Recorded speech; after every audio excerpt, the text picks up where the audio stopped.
birinchi navbatda daraxtlar shunaqa quriyaptimi? Suvni ochishlarini kontrol qilinglar. Kontrol qilmasalaring daraxtlarning xuddi shu holatda qurishga keladi. Yaxshilab e'tibor bersalaring, bog'ni etagi oxirgi tomonidan 4-5 ta daraxtlar qurigan. Mana orqamdagi umuman qolmagan, u narigi etagida qatorda qolmagan. Sababi bu yerda suv keladi. Suv kelgandan keyin dimlanadi. Pastda suv dimlangandan keyin issiqda kunida ham suv ochib bo'lmaydi. Issiqda kunida suv ildizga qarab boradi. Ildiz aynib, yelim chiqarib, shunaqa bo'lib daraxtingiz quriydi. Mana. Bu birinchi, bunaqa qurishlar sababi juda ko'p, lekin eng katta sababi shu suv tagida ko'llanib, dimlanib qolsa, shunaqa bo'lib qurish ehtimollari 50% dan yuqoriroq. Yoppa suv bostiradiganlar 2-yil, 3-yil daraxt qurmaydi, 5-yildan qurishni boshlaydi.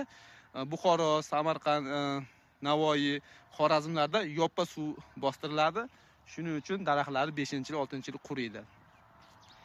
Ana, o'shaning uchun yoppa suv bostirmaslik kerak, tagiga suv ko'llatmaslik kerak. Ko'pchilik dehqonlar bog'ni boshini yaxshi qaraydi, oxiriga kelib tuzamaydi, qaramaydi. Chunki mana shu suv dimlanib, zak ko'payib ketadi, tomiriga kasallik tushadi, yelim chiqaradi va daraxtingiz xuddi shunday bo'lib nobud bo'ladi akalar. Videomiz yoqqan bo'lsa, like bosib qo'yamiz.